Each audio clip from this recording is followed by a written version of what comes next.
Before Rowan Atkinson became the man whose face alone could make millions laugh, he was a quiet boy growing up on a farm in County Durham, England. Born on January 6, 1955, he was the youngest of 4 sons in a family shaped by both structure and loss. One brother died in infancy, a quiet tragedy that left a subtle shadow over the household. His parents valued education, discipline, and hard work, and while the home seemed stable from the outside, Rowan's inner world was already forming in ways that would define his life far more than fame ever could: the burden of a stutter. Around age 5, Rowan developed a severe stutter that made speaking feel like a constant struggle. Words got stuck, sentences broke apart, and the simplest conversations became exhausting. School, instead of being a place of learning, turned into a daily challenge. His classmates noticed and often reacted cruelly, teasing him for something he couldn't control. Over time, the boy with the expressive face and halting speech became the target of mockery and misunderstanding. The label of different followed him for years, not because of who he was, but because of how he spoke.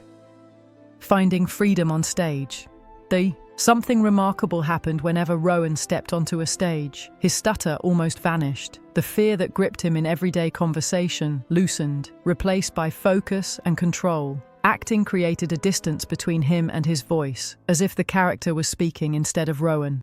It wasn't confidence in the usual sense, rather it was relief. Relief from the constant self-monitoring, the anticipation of ridicule, and the pressure to be understood. Performance became his refuge, not because it made him visible, but because it finally made him free. Excellence in academia.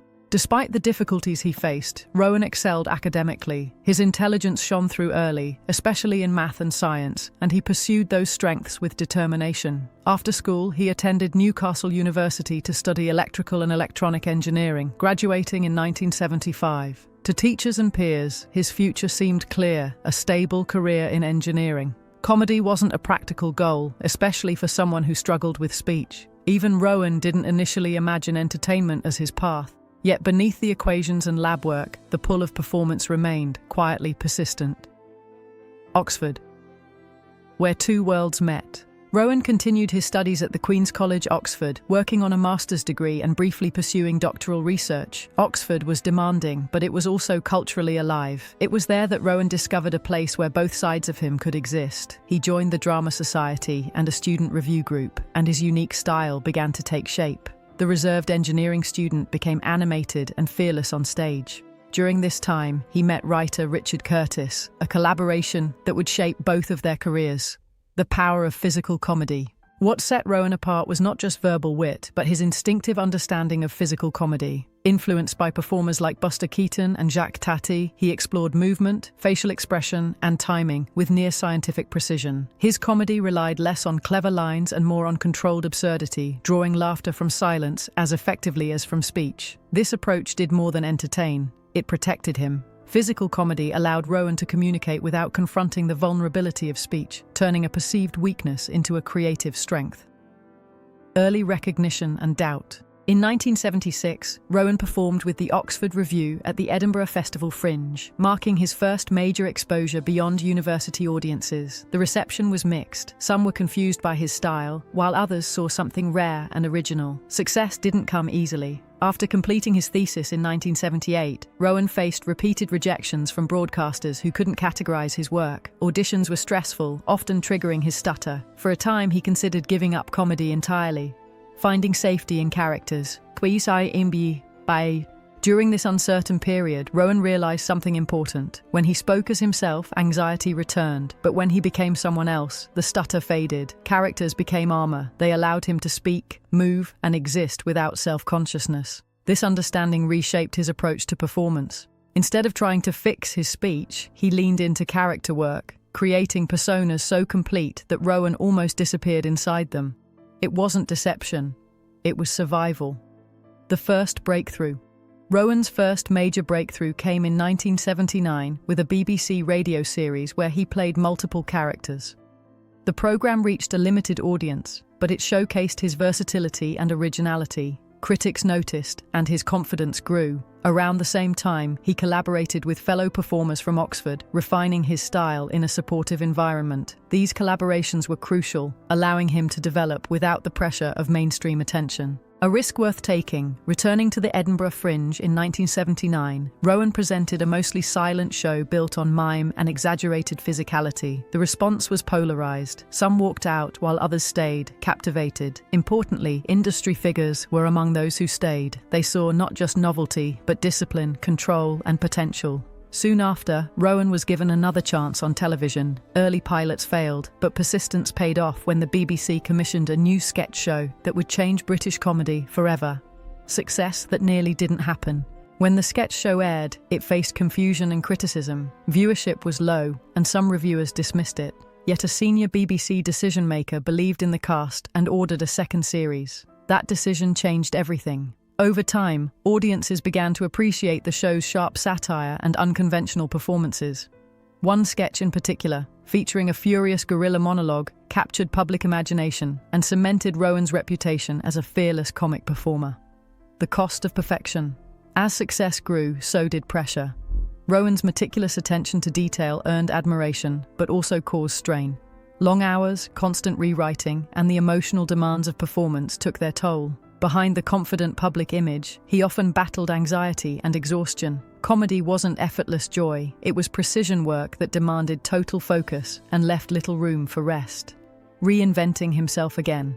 Instead of staying in the same role, Rowan chose to move on, co-creating a historical sitcom that explored different comedic rhythms. The first series was ambitious but flawed, with production challenges and mixed reviews. Instead of abandoning the project, the team reworked it completely, simplifying the format and sharpening the writing. The result was a transformed show that became one of the most celebrated comedies in British television history. Comedy meets tragedy. The final installment of the series took an unexpected turn, blending humour with a sobering portrayal of war. The balance was delicate, but it worked. The ending was quiet and devastating, resonating deeply with viewers and becoming one of television's most memorable moments. For Rowan, the project was meaningful not just artistically, but emotionally, and it was one of the first times his work felt truly collaborative and supportive.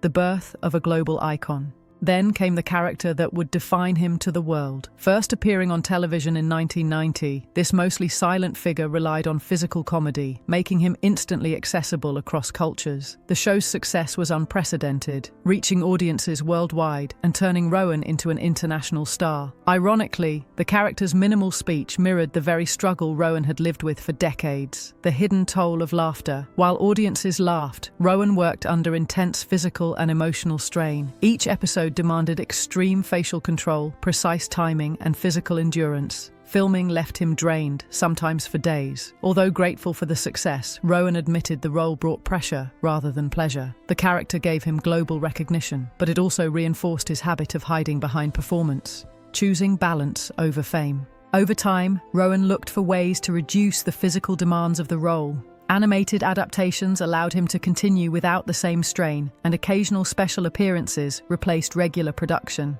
A final major live performance during an international sporting event delighted millions while reminding Rowan of his own limits. It felt like a farewell, even if it was never officially declared. A private life under public scrutiny. Away from the spotlight, Rowan's personal life remained mostly private. He married, raised 2 children, and kept a quiet domestic life compared to many celebrities. Later changes in his personal world drew public attention, sometimes uncomfortably. Through it all, Rowan stayed reserved, rarely addressing speculation directly, preferring to keep private matters private. Courage beyond comedy. Rowan's life has included moments of real courage that contrast with his on-screen characters. He has spoken about freedom of expression and the importance of open debate, and on one extraordinary occasion, he helped avert a serious crisis during a flight by staying calm under pressure. These moments reveal a man far more complex than the characters he plays. Living with doubt.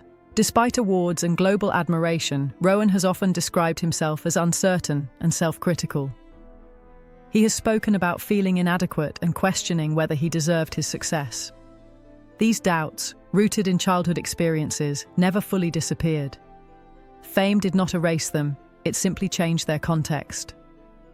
Reaching 70. As Rowan turned 70, fans worldwide celebrated his career and influence. His work continues to reach new generations, and his characters remain instantly recognizable. Yet Rowan himself seems more focused on balance, choosing projects carefully, protecting his well-being, and accepting that it is okay to step back. A legacy of quiet strength. Rowan Atkinson's story is not just one of success, but of adaptation. He didn't conquer his stutter, he learned to live with it. He didn't erase his fear, he found a way around it. Through discipline, creativity, and resilience, he transformed vulnerability into art and silence into laughter. For audiences, he is a legend. For himself, he remains a work in progress, and perhaps that is what makes his journey so deeply human.